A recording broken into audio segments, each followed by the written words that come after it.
Mais pourquoi tout le monde déteste ChatGPT 5? Dans cette vidéo, on va essayer de comprendre ce qui se passe avec le lancement de ce nouveau modèle d'intelligence artificielle que tout le monde attendait, moi le premier. Premièrement, on va voir quelles étaient les promesses d'OpenAI pour ce nouveau modèle. Et est-ce qu'elles ont été atteintes, oui ou non? Deuxièmement, on va essayer de comprendre quels sont les retours utilisateurs. Pourquoi autant de gens semblent insatisfaits et quels sont leurs motifs d'insatisfaction. Et troisièmement, nous verrons ensemble deux astuces super simples pour retrouver le modèle d'antan. Si vous voulez avoir des résultats, si vous regrettez le nouveau modèle, j'ai deux solutions qui vont vous aider à améliorer tout ça. C'est parti.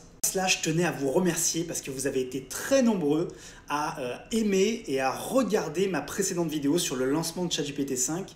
Plus de 21 000 vues, plus de 500 nouveaux abonnés. Merci à vous et bienvenue sur cette chaîne. On va vraiment faire en sorte de vous apporter un maximum de valeur sur l'intelligence artificielle. Et plus de 150 commentaires. J'ai essayé de répondre à tout le monde. J'espère que ça vous a plu. Apparemment, cette vidéo vous a plu. 97% de likes, donc vraiment génial. Merci à vous en tout cas, et on commence tout de suite la vidéo, c'est parti. Alors du coup, qu'est-ce qu'on a vu? Déjà, quels sont les retours? En fait, pour faire simple, déjà, quelles étaient les promesses d'OpenAI avec ChatGPT 5? Il y avait trois promesses simples. La première, c'était de faire un seul modèle, pas avoir besoin de choisir entre différents modèles. La deuxième, c'était d'être plus rapide.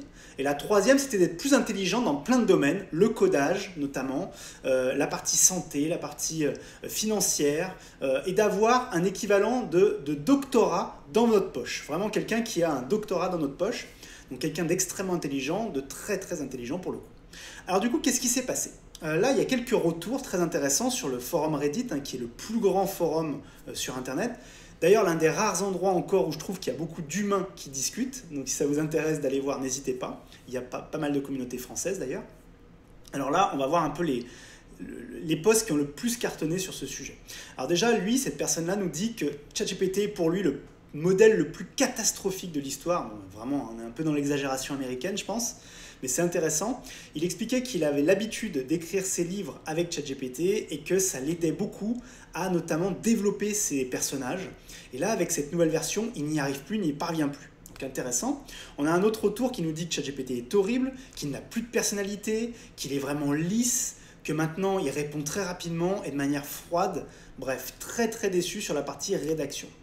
Ce troisième retour qui explique que ChatGPT est la pire catastrophe, on ne va pas exactement traduire ce qui est dit là, parce que c'est un peu exagéré. Voilà, pour lui, vraiment, c'est froid. Avant, il utilise ChatGPT dans sa vie de tous les jours. Donc ça, c'est le retour qu'on a de beaucoup de personnes qui utilisent ChatGPT vraiment de manière intensive. Et beaucoup sont déçus de cette nouvelle version. Je n'en fais pas partie, mais je sais qu'il y en a beaucoup qui sont extrêmement déçus, qui ne comprennent pas. Voilà pourquoi OpenAI a fait ce move-là. Là, il y a même des retours de gens qui montrent qu'ils sont en train de résilier leur abonnement. Alors, j'ai hâte de voir si ça va vraiment être le cas, parce que voilà, beaucoup de gens parlent. C'est un petit peu comme pour Netflix, c'est un petit peu comme pour Starbucks, pour toutes les fameux appels à boycott. Au final, est-ce que les gens vont vraiment le faire? C'est pas sûr. Mais en tout cas, c'est intéressant de voir qu'il y a vraiment un retour très important. Ce commentaire-là aussi disait que apparemment, ce qui était intéressant, c'était surtout pour OpenAI, ce nouveau modèle, parce que du coup, de ce qui est utilisé, la façon dont ça fonctionne, c'est que quand vous allez faire une requête aujourd'hui, c'est OpenAI qui va décider quel modèle il va utiliser à votre place pour répondre à votre question. Et c'est pour ça que parfois, vous allez avoir des réponses qui semblent de faible qualité, parce que le modèle va utiliser un modèle qui pour lui est suffisant pour la question que vous avez posée, mais qui pour vous peut-être n'est pas suffisant parce que vous vous attendiez à une qualité supérieure. Et donc ça, c'est un véritable problème qu'on voit. Alors, quels sont les autres retours importants? Il y a énormément de presse qui ont été publiées sur le sujet, d'articles de presse, de vidéos, etc.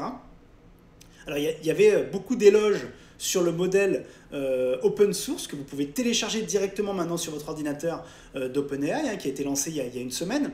Mais sur GPT-5, vraiment beaucoup plus de mauvais retours.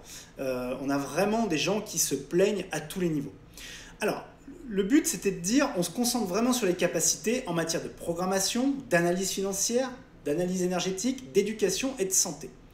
Ce qu'on remarque, c'est que sur notamment l'analyse financière, la programmation, tous les tests que j'ai pu faire, beaucoup de retours qui ont été faits, effectivement, l'intérêt est là, ChatGPT 5 est supérieur.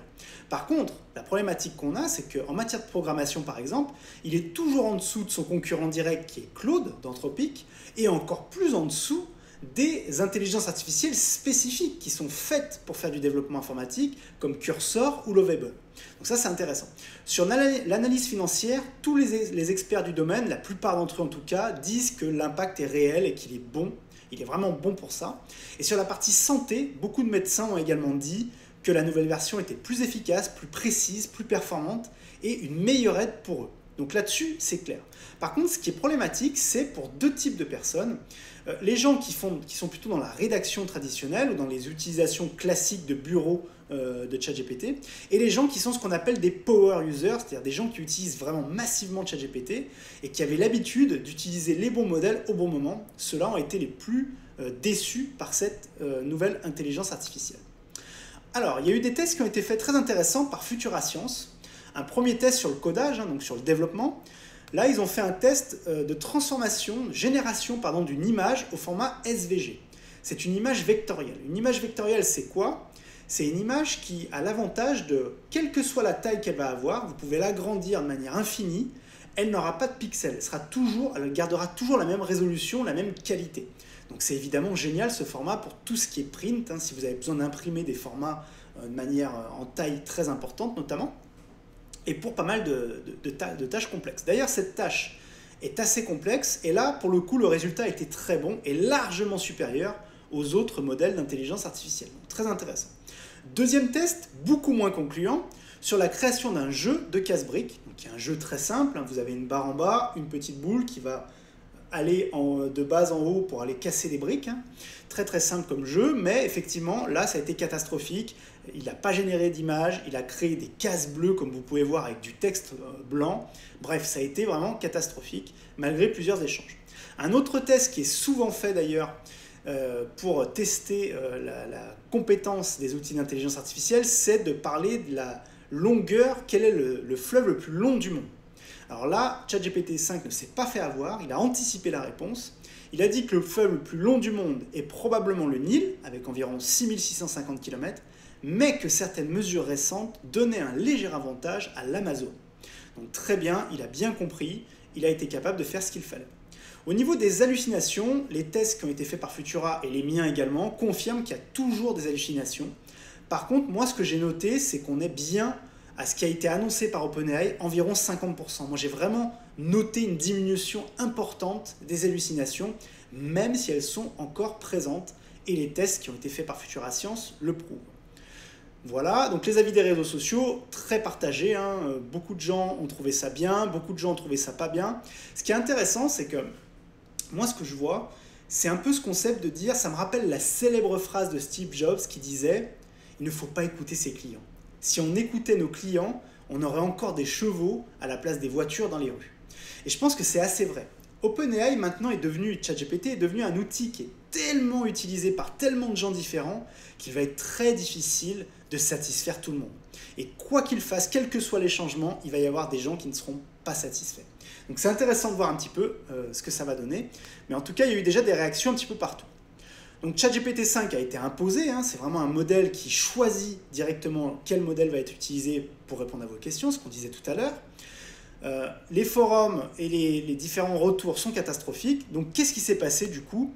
Il y a eu un premier test très intéressant. Le Big Data s'est posé la question, est-ce que ChatGPT est-il vraiment si nul? Et les retours sont assez intéressants.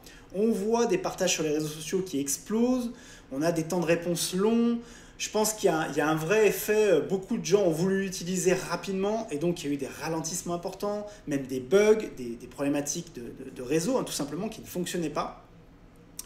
Beaucoup de gens ont passé leur nuit à évaluer GPT-5, résultats catastrophiques, perte de qualité d'écriture, abus d'adjectifs, je vais y arriver, inutiles, vocabulaire mal choisi, inadapté au contexte, style fade, bref, vraiment déception sur déception. En plus, c'est limité.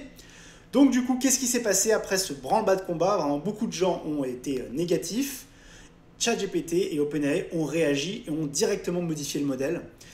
Maintenant, il y a plus de possibilités, c'est plus rapide, ça fonctionne mieux, ils ont déployé plus de serveurs. Normalement, en tout cas moi c'est ce que j'ai noté également de mon côté, ça fonctionne mieux maintenant.